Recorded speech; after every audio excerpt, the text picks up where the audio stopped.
Hoy está con nosotros como invitado el sociólogo Jerjes Loaiza, que acaba de publicar un libro titulado, creo que lo mostré anteriormente, Juventud y clandestinidad en Lima, imaginarios y prácticas violentas.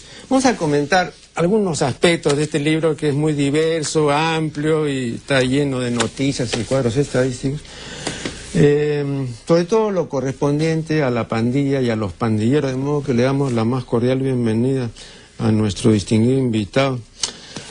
Vea, a mediados de la década de 1960, yo oficiaba como traductor del Instituto de Investigaciones Sociológicas de San Marcos, que acababa de inaugurarse bajo la dirección del doctor José Mejía Valera. Y yo recuerdo que en alguna de las conversaciones que sostuve con él, él insistía acerca del tema identitario, ¿no? Él insistía en la necesidad de distinguir entre identidad personal e identidad social, ¿no? Recuerdo que recalcaba eso, y por ahí publicó en los primeros números de la revista de Sociología, ¿no? Algún artículo acerca de este asunto. Ahora, como usted sabe perfectamente, pues, identidad personal es el conjunto de características y circunstancias que distinguen a una persona de las demás, ¿no? En tal sentido, el DNI pues es un documento identitario que contiene, entre otras cosas, ¿no? La impresión dactilar del índice, ¿no? De la mano derecha del titular de ese documento. Yo menciono esto porque habría que decirle a los señores del RENIEC, ¿no? Que en medios culturalmente más avanzados la identificación ya no se hace mediante la huella dactilar, porque siempre se ha creído que las huellas dactilares de cada cual son únicas y que no hay duplicado ¿no? en ninguna parte. Eso es falso, está demostrado científicamente, que además que pueden falsificarse, pero se han encontrado huellas dactilares iguales, ¿no? En diferentes personas. De modo que eso está descalificado. Ahora la identificación por el iris sí es una cuestión que no tiene vuelta de hoja, ¿no? Pero aquí no se terminan de enterar, pues. Bueno, y en cuanto a la identidad social, ¿no? El conocimiento, ¿no? Reflexivo, ¿no? La conciencia de pertenecer a un grupo o a varios grupos, ¿no? Y las satisfacciones y valores, ¿no? Concernientes a esa pertenencia, ¿no? Como aquí gran parte de su trabajo concierne a la pandilla y a los pandilleros, ¿no? Yo le pregunto concretamente, ¿cuál es la identidad social del pandillero? Bien, el tema de la identidad social, yo creo que se entremezcla de un modo muy importante con el tema del yo, ¿no? Dentro de la teoría del interaccionismo simbólico, precisamente uno da cuenta de cómo estas personas, para poder llegar a ser algo, ¿no? Para poder identificarse a sí mismos, necesitan, pues, si no la aprobación, al menos ponerse en el lugar de los demás, ¿no? En estos ritos de iniciación de los que habla Bourdieu, es importante que estos jóvenes tengan un rol, un papel. Si el Estado, si, vamos a decirlo así, los medios laborales, la educación, la familia, no les dan un rol determinado, entonces estos chicos, estos jóvenes, mujeres u hombres, deben sentirse, pues, apreciados en un espacio dado, por más que este espacio tenga, pues, una relevancia simbólica totalmente negativa. Entonces, ¿cuál es la identidad de estos jóvenes en una determinada pandilla? Empezando por, como digo yo en el libro, descalificar el concepto de pandilla. ¿Por qué? Porque el concepto de pandilla, como ya lo dicen varios teóricos, con diversos conceptos, que son mancha, que son esquineros trajinantes, que en mi caso son grupos juveniles liminales de tipo transgresor, termina por homogenizar un fenómeno que es totalmente diferente entre unos y otros. No podemos querer homogenizar, pues, la pandilla de un sector de Lima con otro muy diverso, muy diferente, ¿no? Que está en otra locación, no solo geográfica, sino de significados y simbolismos. Entonces, esta identificación, querer generalizarla como la pandilla, me parece, no ayuda en absoluto a la comprensión de la misma. Una aclaración. Pero, ¿en qué mejora este asunto que usted ha planteado muy bien, ¿en qué mejora el concepto de tribu? Porque acá veo que usted dice que son tribus urbanas, pero ¿qué ventaja tiene tribu sobre pandilla? Cuando se habla de tribus hablamos de lo que Maffezolí señalaba como la contraposición a la creencia pues que esta individualidad de los sujetos en este mundo de hoy en día, globalizado, mundo pues con tendencias en los cuales, como usted señaló en programas anteriores, estas personas por más que tienen miedo pues a la soledad, terminan pues caer en una especie de contradictoriamente, ¿no? Soledad, pero con medios informáticos, ¿no? Maffezolí dice que esto es falso, porque esta individualidad, por más que se quiera trazar como la idea de la competitividad, ¿no? Yo por encima de los demás, termina desfasándose en favor de las denominadas tribus. Las pandillas es una de los, vamos a decir las pandillas para poder aclararlo frente a todo el público, las pandillas es una de las representaciones de este tipo de tribus, ¿no? Personas jóvenes que necesitan estar al lado unos de otros, de personas que comparten sus mismos simbolismos, sus mismos problemas, sus mismas necesidades, sus mismos imaginarios simbólicos. Entonces, esta idea de tribu asegura la supervivencia del ser humano dentro de un mundo de significados muy diversos y un mundo en el cual cambia constantemente. Y está la incertidumbre de que lo que digo hoy o lo que sé hoy, mañana puede no servir en absoluto. La incertidumbre, si le añadimos el tema de lo marginal, de que mi familia no me comprenden y además me golpean, me insultan, o de que no encuentro trabajo, o el trabajo que encuentro es explotador, entonces formo a pasar una estadística de subempleo terrorífica, o en que en la educación pues es tan vertical, tan rígida, que el profesor lo único que hace es decirme lo que tengo que hacer y no me da pistas para poder formular una mayor creatividad. Entonces es necesario o es evidente que las tribus es una solución para estos jóvenes. No solamente en tema pandillaje, podemos aplicarla en diversos conceptos. Sirve la noción de tribu, sirve porque necesitan estar con pares como los de ellos. Por más que este mundo se diga sea individualizado y haya hecho pues que el homo consumérico, como lo hizo Lipovetsky, termine amplificando sus necesidades de comprar, de consumir constantemente, ¿no? de acudir a este hedonismo constante. No, la necesidad de estar en una tribu medianamente, vamos a decirlo así, de 10 individuos a veces, 100 individuos otras, o que están incluso organizados de una manera mediana, no como las maras, ¿no? Salvatruchas de Centroamérica, pero que tienen cierta organización territorial. Y en cuanto a un tótem, equipo, que como demuestro en el libro no necesariamente es cierta, porque hay quienes... Pero antes de ir a esos puntos, sí. Usted usa repetidamente el adjetivo liminal y el nombre abstracto liminalidad. Estos son anglicismos de las ciencias sociales norteamericanas que yo los considero admisibles porque vienen en latín, ¿no? Lo único que ha hecho, digamos, el inglés es vehiculizarlos, y como nosotros nos copiamos todo lo que viene del inglés, entonces también decimos liminal. Ahora yo no voy a discutir pues los términos, porque los términos me parece que son aceptables, pero el concepto sí. ¿Por qué no marginal y por qué no marginalidad? ¿Cuál es la diferencia? Cuando se habla de marginal y marginalidad, yo lo entiendo como la idea pues de esta relación de establecidos y marginados, ¿no? Que planteaba Elías, en la cual los marginados de un modo u otro son estigmatizados como sucios, como pobres, como ociosos, como irreverentes, y terminan pues adscribiéndose a esta estigmatización por parte de los establecidos, porque los establecidos han formulado redes, entre ellos tienen un conocimiento aprobado, una cultura pues que está establecida por encima de los marginados, que son pues grupos muy pequeños, y lo único que tienen que hacer o lo único que les queda hacer es creer lo que dicen los establecidos. La liminalidad es una cosa muy diferente. Cuando se habla de liminalidad se habla de una situación interestructural, en la cual yo no estoy ni aquí ni acá, ¿no? Si estoy en una situación intermedia. Aún estos adolescentes, jóvenes, voy a aplicar la noción de joven para un concepto más sociológico, no adolescentes, que es un tanto más biológico.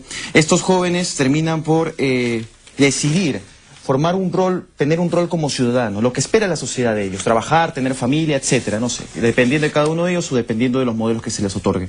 Pero también está el otro camino, delincuencial. ¿Qué y si soy delincuente? ¿Qué y si tengo dinero fácil? ¿Qué y si me prostituyo? ¿Qué y si junto a mis 2, 3, 4, 5 amigos espero en esa esquina y termino pues robando a algún transeúnte distraído, ¿no? Pero son chicos que están existiendo en esta interestructuralidad, porque aún no hay una estructura que haya formado fehacientemente su personalidad. Entonces son capaces de amar de un modo sorprendente incluso a sus padres, por más que los maltraten, son capaces de decir, sí, tiene razón profesor, lo que usted está diciendo es totalmente correcto, y lo creen. Pero a la salida del colegio están que rompen cabezas, están que sacan sables, que se enfrentan unos entre otros y hacen lo contrario. La pregunta es, estos jóvenes, mujeres u hombres, ¿no? ¿Están mintiendo? ¿Están embaucándonos de un modo u otro? No.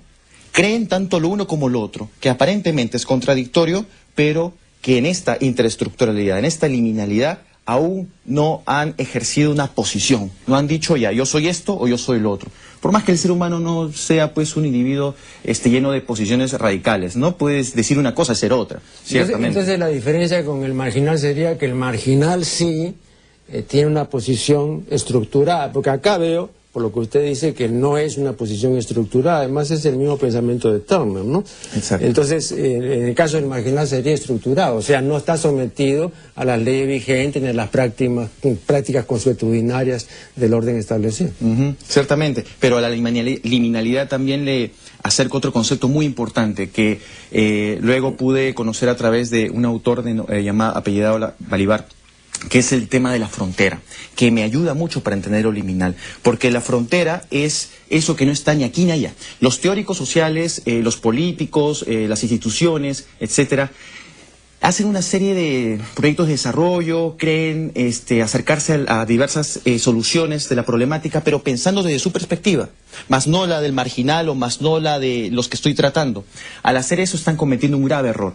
En primer lugar, porque no tienen un enfoque comprensivo. Un enfoque comprensivo aplica pues la posibilidad de entenderlo desde sus perspectivas, fenomenológico vamos a decir. Ese es el primer error. Y el segundo error es que además entre ellos y yo hay una posición intermedia. Una posición intermedia que no se dice, que no se habla, que no se conoce quiénes son, pero que están allí, que son bastantes. Durante toda la historia del Perú nos hemos dado cuenta que han habido muchedumbres, poblaciones enteras, que nunca se han dicho nada de ellos en libros ni nada, pero que han existido y que han sido aniquilados, matados, etcétera, para qué andar en el tema, pero que están allí. El término de frontera me ayuda a decir y a criticar enfáticamente a los diversos juvenólogos, a diversos legisladores, abogados, bueno, etcétera, que creen pues que los jóvenes están en desviados completamente y lo que hay que hacer es volver a encarrilarlos, ¿no? Ahí se están equivocando, pues, porque estos jóvenes lo que están haciendo es seguir un modelo que ellos mismos recrean, que están construyendo, pero en el cual creen desde el fondo de sus corazones.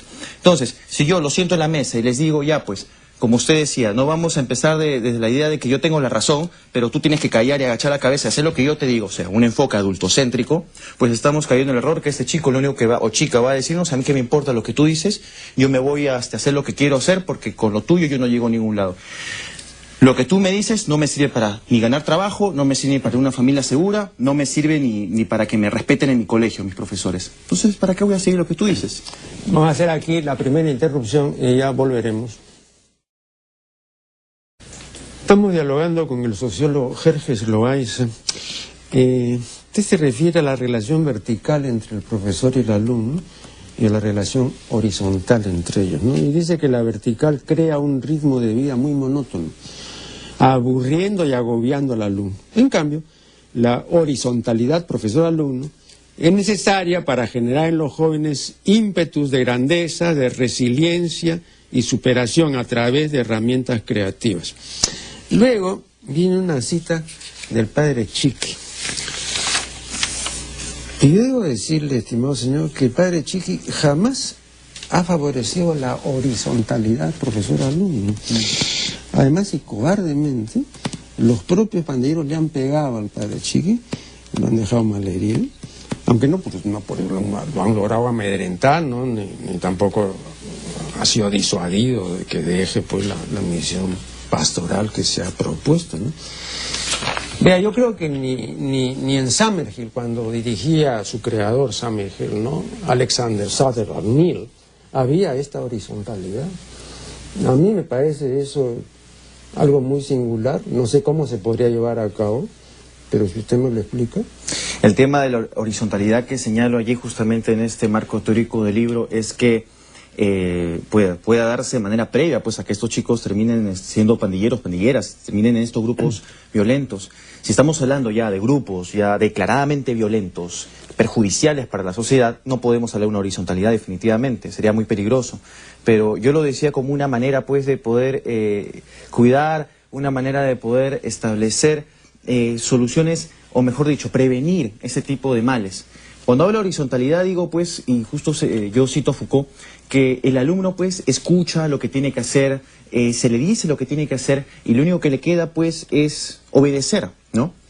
Quiere decir algo, una opinión o algo por el estilo, y hay muchos profesores lo único que van a hacer, al menos en la investigación, donde que yo recurrí, y en otras que no están acá, pues no terminan sino compartiendo, pues, al menos escuchando dichas opiniones, ¿no? Cuando hablo de horizontalidad no le digo que es una relación de tú a tú, porque definitivamente como apóstol de conocimiento, que es el profesor, debe tener una relevancia muy grande. Sin embargo, permitirle que el alumno critica al profesor, que el alumno pueda plantear pues una solución muy diferente a partir de su propia experiencia de vida, ¿no? El profesor, quieras o no, no tiene una experiencia de vida con el alumno. Y es más, en esta investigación yo pruebo de que muchos de los profesores, auxiliares, autoridades, ni siquiera vivían pues en el lugar en el que hago la investigación, que es Huaycán. Entonces estaban llenos de prejuicios. En este lugar no hay nada, no existe nada, este lugar es sumamente peligroso, no hay para ir, no comas acá, que acá te vas a enfermar, y una serie de cosas más que a la larga a mí me asustaban. Me asustaban porque estas personas, estos profesores, iban con unos prejuicios bien grandes a educar a chicos que eran de Huaycán, que al escuchar directamente estos prejuicios, pues terminaban siendo estigmatizados en el sentido de Elías. Entonces... Me permite una interrupción, vea, yo recuerdo que don José Ortega y Gasset contaba que el antiguo emperador de la China, uno de ellos, tenía como uno de los títulos el Gran Solitario. Y cuando uno inquiría por qué el Gran Solitario, la razón era muy sencilla, porque el emperador de la China no podía tener amigos. ¿Y por qué no podía tener amigos? Porque tener amigos es tener iguales. Y el emperador de la China, lógicamente, no era igual a nadie, sino superior a todos. Entonces, el hecho, digamos, de la horizontalidad es un fenómeno amistoso. Yo entiendo que dos amigos estén en un plano de horizontalidad, ¿no?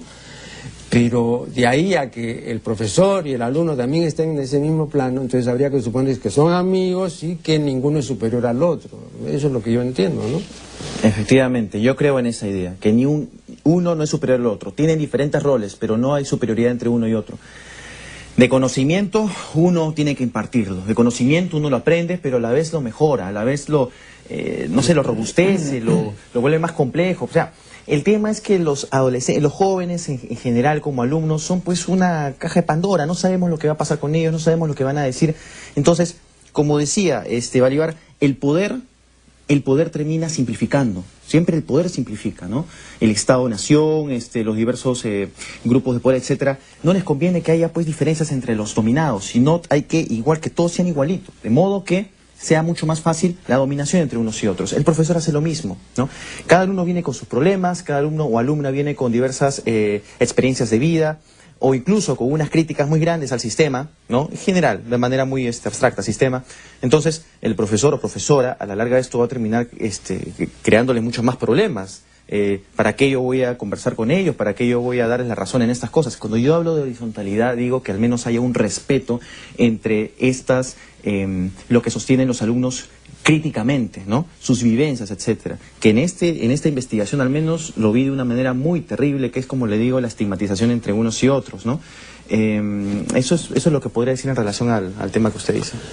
Bueno, usted en la página 214 usted manifiesta lo siguiente: la recurrencia al alcohol y las drogas es cotidiana en los jóvenes liminales.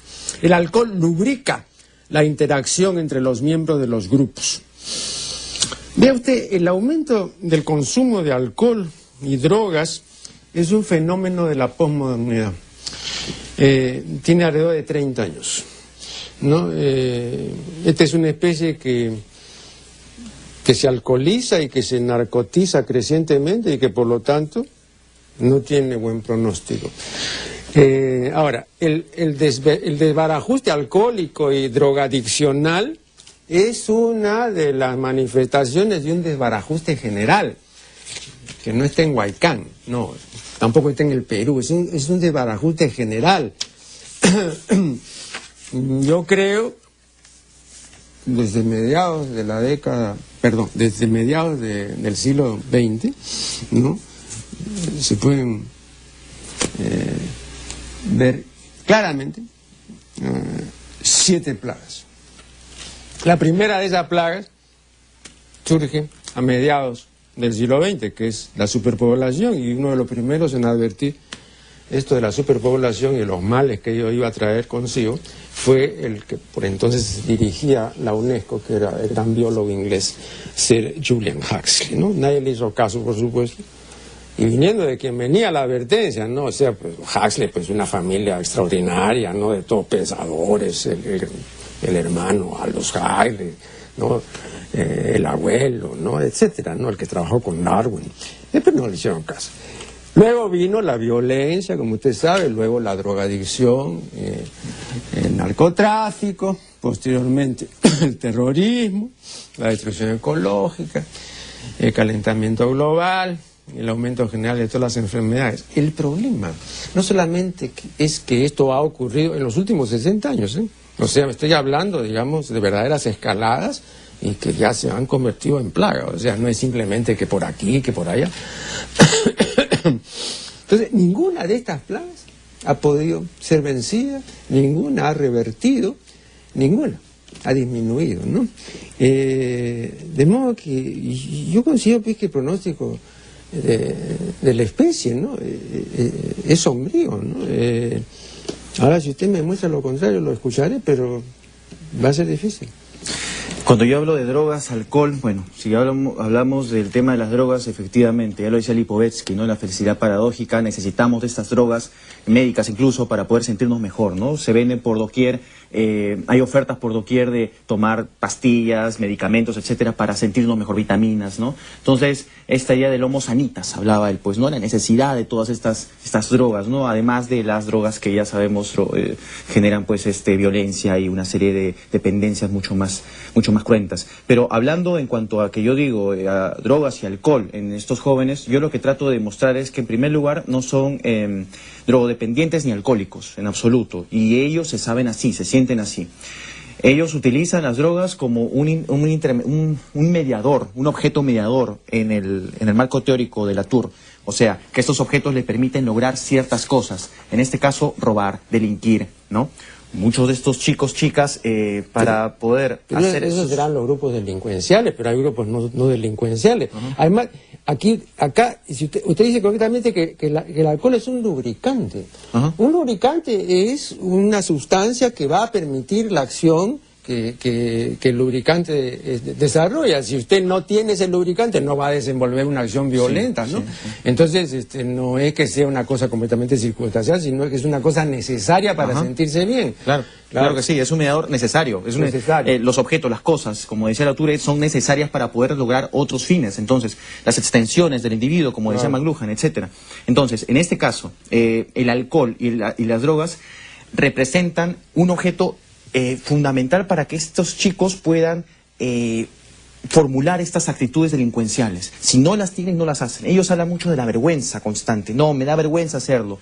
Se ponen su capucha, consumen sus drogas, se alcoholizan y van y lo hacen. Pero si no lo hacen, si no consumen estas cosas, son incapaces de hacerlo. Lo que yo quiero decir es que los delincuentes, si bien es cierto, consumen estas cosas de un modo ya mucho más violento, mucho más grande, estos jóvenes, adolescentes, necesitan de consumir esto para poder lograr estos cometidos negativos. Entonces, ahí es donde yo utilizo el concepto de liminal. ¿Por qué? Porque estos chicos y chicas no podrían formular sus acciones debido a que aún creen en los valores éticos y morales que se les han impartido en casa y en colegio. Entonces, al hacerlo, si lo hacen sin esta posibilidad de retrotraerse, esta posibilidad de que su racionalidad termine siendo pues eliminada, parcialmente eliminada, no lo harían jamás, se sentirían mal. No, ¿qué va a decir mi mamá? ¿Qué va a decir mi papá? ¿Qué van a decir en el colegio? ¿Me van a ver? No puedo hacer esto. Pero una vez que lo hacen, ¿no? Haremos acá una nueva interrupción y ya volveremos. Seguimos este interesante diálogo con el sociólogo Loaiza. En la página 74 manifiesta lo siguiente. Se manifiesta así una sensibilidad acerca de la necesidad de disminuir el dolor pandillal, ¿no? Yo prefiero decir pandillal y no pandillesco. En primer lugar porque decir pandillesco es despectivo, el sufijo esco es despectivo. Y decir, como dice el autor, pandilleril es diminutivo y es cariñoso, ¿no? Entonces, en este caso, el al, que es un sufijo más, es más fácil con pandilla, se le agrega nomás la L. Bueno, dice, se manifiesta así una sensibilidad negociadora, aminorando sus intensidades con cierta tonalidad moral, en un debe ser y un no debe ser. Asistimos a una simultaneidad entre lo lúdico, lo tanático, lo erótico, lo emocional y lo racional. Sin embargo, aquí lo que ocurre es que, por ejemplo, lo tanático y lo erótico son totalitarios, son holísticos, ¿no? Pero lo racional no. Entonces, ¿cómo pueden coexistir, no? Recuerde usted que los psicólogos de la India nos han enseñado que la emoción viaja 30.000 veces más rápido que la razón. En consecuencia, la simultaneidad que usted expone aquí no me parece posible. Bueno, cuando hablamos de simultaneidad hablamos de una práctica muy difícil, ¿no? Como le dije hace un momento, ¿no? Cuando hablamos del deber ser, es lo que se les inculca y que lo que se supone es positivo para toda la sociedad, y que sí, efectivamente es positivo, ¿no? El tema de respetar a los unos a los otros, respetar la propiedad privada, etc. Lo racional es la posibilidad de que ellos puedan rescatar estos valores, rescatar todas estas circunstancias que puedan erigirlos como ciudadanos. El tema es que lo tanático y lo erótico se mueven de manera necesaria. Con tanático me refiero pues a esta idea de matar, a esta idea de que me pueden asesinar, ¿no? Enfrentamiento entre los pocos y los muchos, en el que yo soy de los pocos, y lo he encontrado en otros testimonios, incluso que no están en el libro, que he seguido con la investigación en otros distritos, y en lo cual pues esta excitación pues por vencer a los muchos, así yo sea parte de un pequeño número, ¿no? Me permite una observación. Vea, cuando yo le hago esta pregunta, se la hago porque Rollo May, famoso psicólogo norteamericano, tiene un estudio muy interesante sobre lo demoníaco, no en el sentido del diablo, sino en el sentido del demonio griego. Bueno, y lo demoníaco para Rollo May es una fuerza que se apropia completamente de la persona, ¿no es cierto? Sin dejar resquicio para ninguna otra cosa. Por ejemplo, dice el sexo, ¿no? Es un poder demoníaco, ¿no? Y hay una serie de otras cosas que son demoníacas, porque se apoderan absolutamente de la persona y no dejan ningún espacio para ninguna otra cosa. Entonces, lo erótico, lo tanático, vivido a fondo, verdaderamente se apodera completamente de esa persona. Esa persona es absolutamente tanática, es absolutamente erótica, está poseída por. Entonces, no hay espacio para lo racional. A eso me refiero yo. Entonces, la posibilidad de una coexistencia, o sea, de estar al mismo tiempo dos cosas, no la veo. Por eso era mi pregunta, ¿no? Yo creo que sí la puede haber. Al mismo tiempo no, pero en diversos tiempos sí. Yo consideraría lo demoníaco No, pero acá usted dice una simultaneidad. Lo simultáneo es lo que está al mismo tiempo. Claro, ahí no es una cuestión secuencial, primero va esto, así. Sino si es simultáneo, hay coexistencia, pues. Y si hay coexistencia, ahí sí no lo veo, porque lo racional quedaría pues muy relegado, ¿no? Lo racional no puede competir con las otras cosas, porque las otras cosas son propias del cerebro emocional. De acuerdo. Claro, entonces lo emocional es un desarrollo ya del neocorte mucho más reciente, ¿no? Pero tienen que haber al menos resquicios de lo racional, tiene que haber al menos algunos elementos que permitan que estos chicos reflexionen por momentos y necesitan consumir alcohol, necesitan consumir drogas, necesiten pues esconder lo que hacen a sus familias. Tiene que haber, debe haber. Pero le voy a preguntar, porque usted divide, digamos, distingue dos grupos, ¿no? Uno de ellos son la barra brava. Sí. Bueno, a ver, dígame, la barra brava, ¿dónde está lo racional? Ahí solamente yo creo que están poseídos por ese fervor, esa cosa que los avasalla. Pero ¿en qué momento hay de razón y todo? Pues si no, pues no cometerían las barbaridades que cometen, ¿no? Efectivamente, sí, cierto. No hay de ningún modo no acuden pues a la racionalidad para hacer lo que hacen. Pero si no hablamos de simultaneidad, yo utilicé el término simultaneidad porque para no crear categorías binarias, pues, ¿no? Entre lo bueno, lo malo, lo racional y lo irracional, y para rescatar todas estas características. Pero efectivamente, estos pandilleros, estos de las barras bravas hacen todas estas cosas, estos desmanes, pero también hay que considerar que hay características que los hacen individuos con, un arrepentimiento al menos parcial, ¿no? El 100% de las personas que yo entrevisté, Perdón, con las que yo conviví... A ver, arrepentimiento parcial, ¿cómo es eso? Porque en un modo, pues, están avergonzados de lo que hacen. El 100% de las personas están avergonzadas de lo que hacen, ¿no? Pero vea, una de las cosas que a mí me molesta, y esta es una reacción personal que no tiene nada que ver con la ciencia, ¿no es cierto? Porque ya esto es una cuestión pulsional mía, si usted quiere, ¿no? Es que cuando se trata de averiguar responsables, ¿no? Ha habido pues una sonada, ha habido una gresca, ha habido una matanza, nadie es responsable. Y esa es una de las cosas que a mí me parece más detestable y que el ser humano siempre ha perseguido, ¿no? O sea, siempre ha tratado de que sea así. Porque si hay algo que deteste el ser humano, hay dos cosas que el ser humano detesta: esforzarse y hacerse responsable de lo que hace o de lo que no hace. Señor, usted mató a esta persona, sí lo maté. Le voy a contar algo bien brevemente. Vea. Desde el año pasado hasta la fecha, en este país se han cometido no sé cuántas acciones violentas, matanzas, etc. Todas por diferentes razones, seguramente muy lamentables. Pero hubo una que creo que mucha gente la vio porque se pasó por televisión, y que no ocurrió en Lima tampoco, sino en Tarapoto, ¿no? Que me pareció bien. Y le voy a decir por qué. Se trató de un ajuste de cuentas. Entonces, aparece un tipo que lo tomó la cámara, ¿no? Apareció un tipo en pleno centro de Tarapoto, ¿no? A la luz del día, a mediodía, delante de todos, ¿no? Y va directamente donde un tipo, chavete en mano, y comienza a tasajearlo violentamente. Y bueno, pues sí, el tipo se veía, por lo poco que se vio, ¿no? Que era pues un experto chavetero, ¿no? Y realmente lo dejó mal herido y quizá pues lo dejó muy mal, ¿no? Muy bien, pero dio la cara, no se corrió. Después vinieron y lo agarraron, no se corrió. Entonces, sí, pues yo hice, pues sí, acá con esto. Pues. Eso me parece bien, ¿no? Porque uno asume, pues, su maldad, ¿no? Bueno, ya, pues acá. Pero acá, ¿por qué se esconden? ¿Por qué se corren? No, yo no fui, yo no lo aventé. Bueno, esa parte me parece, ¿no? Le repito, quizás sea una reacción puramente emocional mía, me parece lamentable, ¿no? Pero estamos hablando de jóvenes no, menores de edad, pero ¿qué tiene que ver? ¿Usted cree que cosa bueno, sí. Que se da la cara y todo es una cuestión que de los viejos? No. Bueno, pero tratemos de ser en tal caso comprensivos, no en la palabra comprender al otro, no de manera penosa, sino comprensivos, tratar de verlos pues con sus ojos, ya. ¿Cómo se sienten ellos al hacer lo que hacen?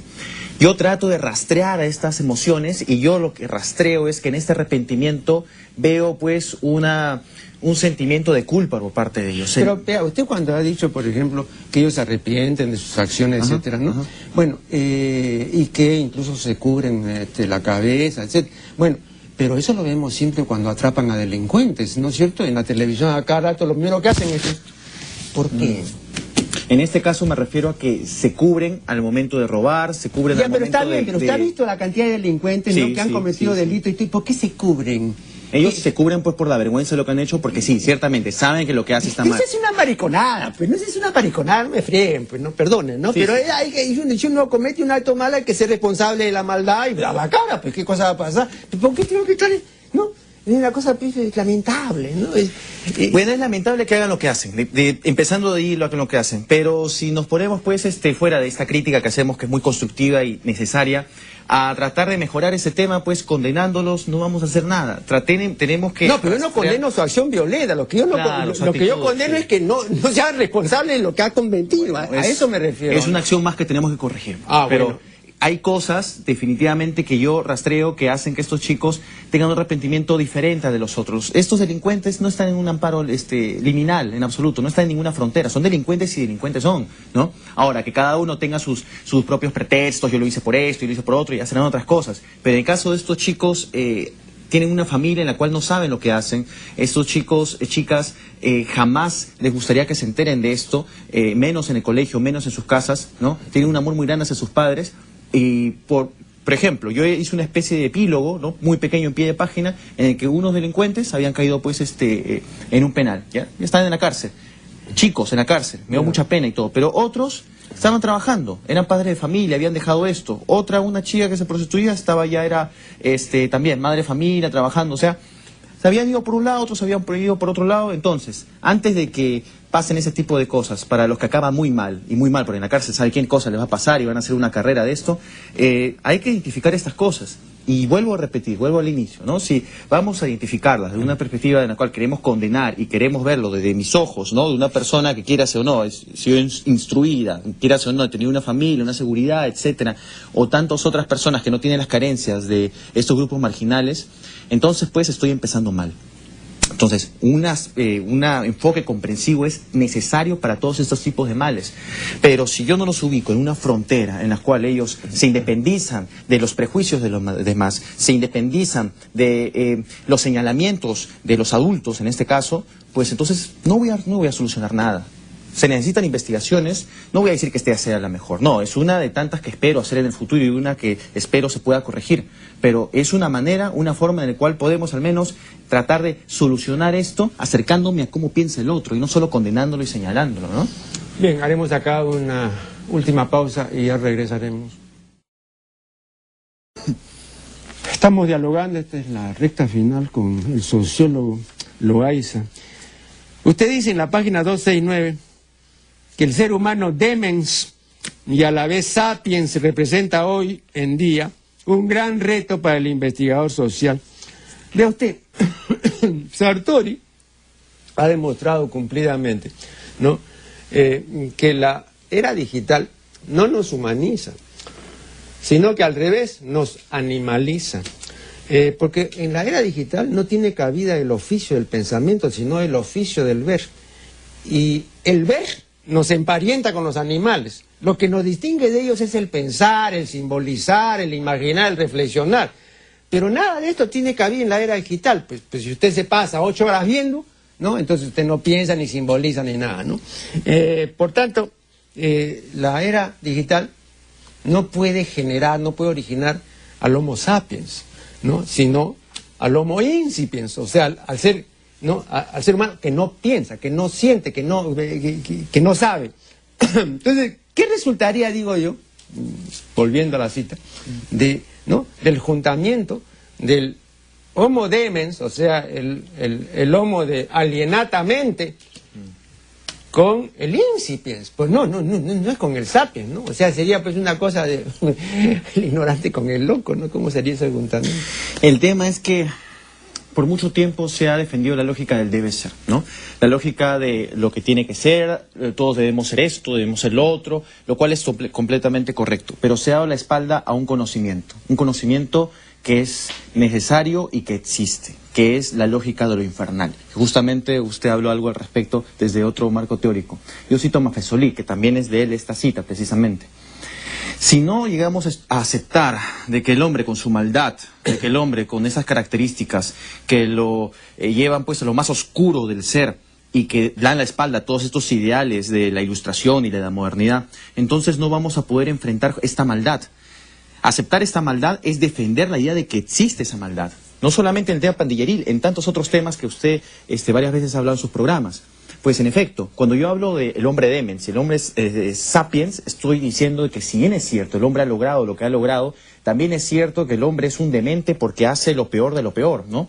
Y allí precisamente yo encumbro a la autora Nussbaum, que señala la necesidad de entender la realidad desde la inteligencia de las emociones. Aunque suene contradictorio, ella señala de que no podemos seguir creyendo pues que la razón es la que guía nuestros actos o nuestras decisiones, sino por el contrario, que son las emociones, eso oscuro, eso pues vil muchas veces, lo que nos lleva. Pero entonces usted está de acuerdo con Sabater cuando dice que todo lo malo que tenemos es de fábrica y que todo lo bueno tenemos que hacérnoslo, que tenemos que construirlo, en el mismo sentido en que el filósofo Fichte en sus clases en la universidad, cuando llegaba el tema de Dios, decía a los alumnos, hoy vamos a construir a Dios. En este sentido, que también es el sentido que usan los masones, de una construcción, ¿no?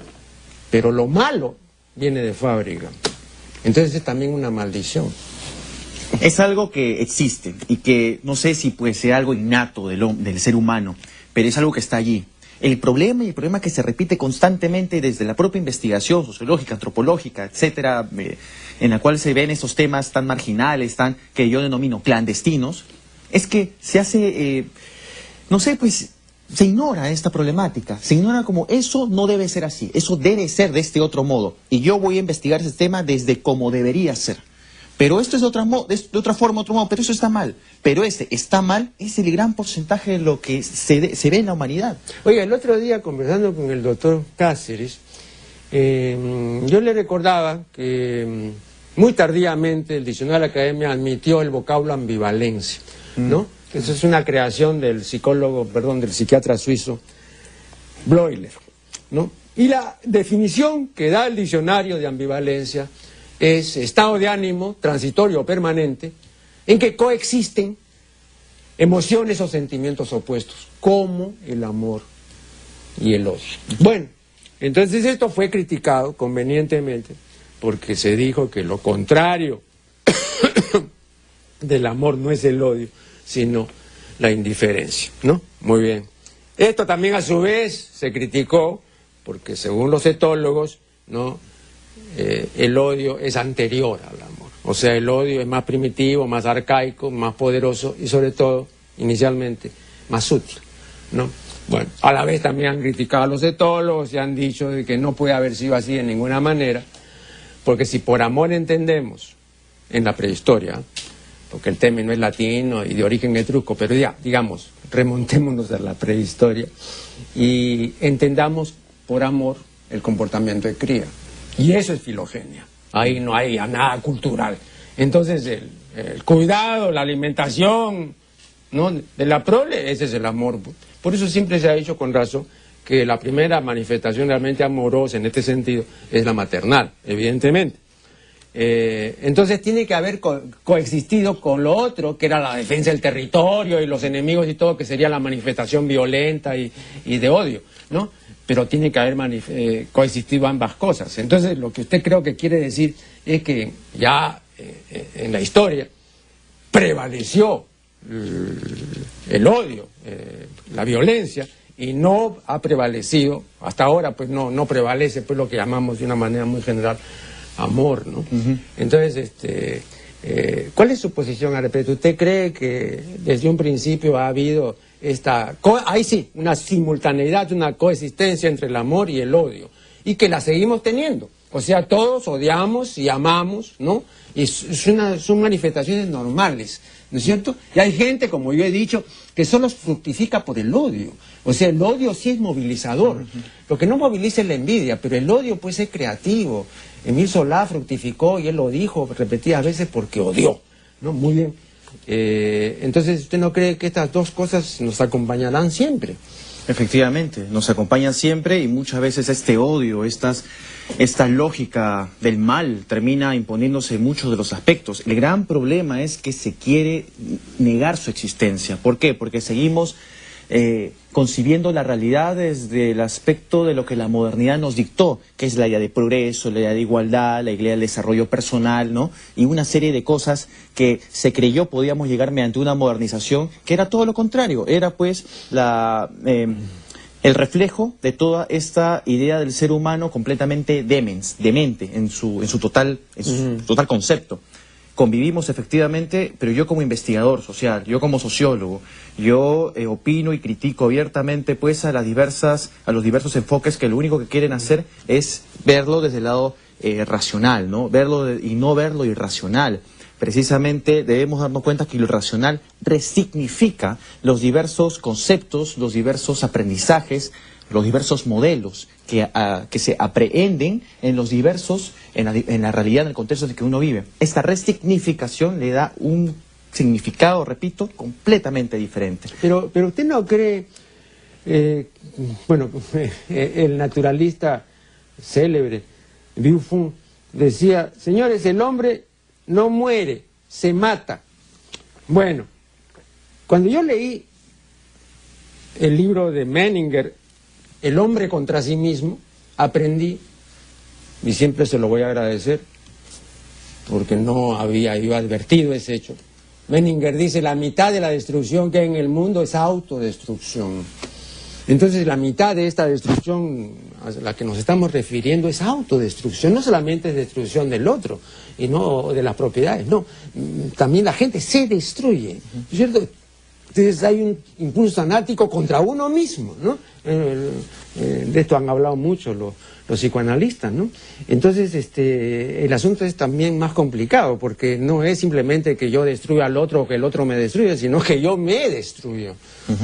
Sí, sí, pero el gran problema es que no se quiere, pues, aceptar esa realidad. Y al no aceptarla, pues, estamos obnubilando el contexto en el cual nosotros estamos viviendo.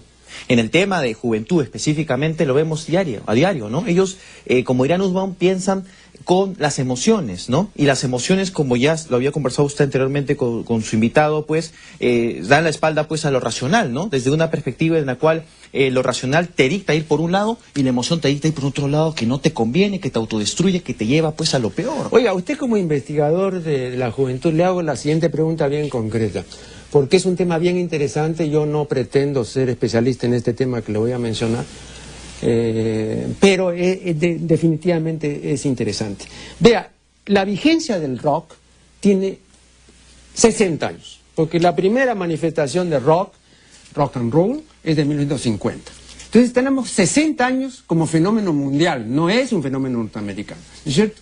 Bueno, pero ¿cómo, brevemente, porque repito, es un tema complejo, pero ¿cómo apreciaría usted como investigador de la juventud, ¿no?, esta difusión mundial del rock and roll, ¿no? ¿Cuáles han sido las causas, o cuáles son, ¿no?, las causas de esta adhesión multitudinaria, ¿no?, y no es racional, ¿no?, respecto al rock and roll? Usted mencionaba en programas anteriores que era el tema, pues, del grito, el tema, pues, de la vociferación y todo eso, ¿no?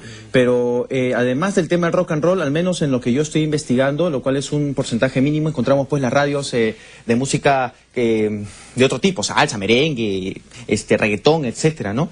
No me iría tanto por el lado del rock. Ahora, si hablamos de un tema mucho más grande, mucho más amplio, yo creo que el rock es sinónimo, pues, de esta necesidad de jóvenes y también los adultos, recordando esta edad, en la cual pueden salir de sus cabales por completo. O sea, volar. Sí, sin embargo, hay que tener cuidado también con creer, y eso soy crítico, que la juventud, vamos a decir la adolescencia, es sino una transición en la cual nos devuelve a la época primitiva. Hay que tener mucho cuidado con eso, porque si no sería menospreciar e inferiorizar a estos chicos y estas chicas. No, pero están tratando de recrear, digamos, las antiguas técnicas arcaicas del éxtasis, ¿no es cierto? O sea, son esas técnicas donde la gente, por otras razones, en ese caso, digamos, antiguamente religiosas, ¿no es cierto?, salían fuera de sí.